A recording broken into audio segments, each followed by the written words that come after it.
Ang trahedya ng Philippine Airlines Flight 434 noong 1994. Noong ika-11 ng Abril taong 1974, naganap ang isang trahedya na naging sanhi ng pagkabigla at pangungulila sa mga Pilipino at sa buong mundo. Ang Philippine Airlines Flight 434. Ang flight ay may kabuuang 273 pasahero at crew, at noong ito ay nasa himpapawid, isang malaking pagsabog ang naganap sa loob ng eroplano. Ang pagsabog ay sanhi ng isang bomba na inilagay ng isang teroristang grupo. Dahil sa pagsabog, isang tao ang namatay, at 10 ang nasugatan.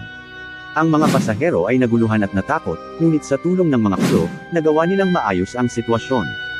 Sa kabila ng takot at panganib, ang mga piloto, sina Captain Eduardo, Ed, Reyes at First Officer Jaime Herrera ay nagpakita ng katatagan at husay sa pagpilot ng eroplano pabalik sa paliparan sa Okinawa, Japan.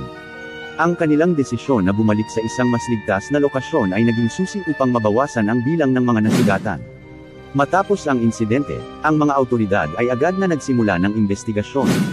Ang kanilang layunin ay mas mapabuti ang seguridad sa mga paliparan at sa mga eroplano, at nagdulot ito ng mga bagong patakaran sa seguridad na ipinatupad sa buong mundo.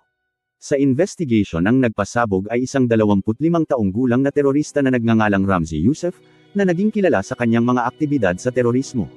Siya ay pumasok sa eroplano gamit ang isang bomba na nakatago sa kanyang bagahe. Sa kabila ng kanyang mga plano, may mga pagkakamali na nangyari, na naging dahilan upang ang pagsabog ay hindi ganap na sum-iris sa eroplano. Sa kabila ng malaking pinsala, nagawa ng mga piloto na makontrol ang eroplano at magbigay ng babala sa mga awtoridad. Ang trahedyang ito ay nagbigay diin sa kahalagahan ng pagbibigay ng pansin sa seguridad sa himpapawid. Mula noon, ang mga pamahalaan at mga airline ay nagsimula ng bumuo ng mas mahigpit na mga protokol at mga pamamaraan upang masiguro ang kaligtasan ng mga pasahero. Ang insidente ng Flight 434 ay nagbukas ng mga mata ng publiko tungkol sa banta ng terorismo sa himpapawid at nagbigay diin sa pangangailangan ng mas mataas na antas ng awareness.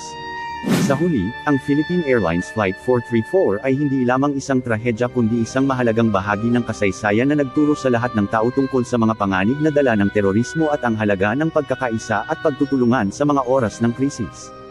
Ang alaala ng mga biktima at ang katatagan ng mga nakaligtas ay mananatiling buhay sa puso ng mga Pilipino at ng buong mundo.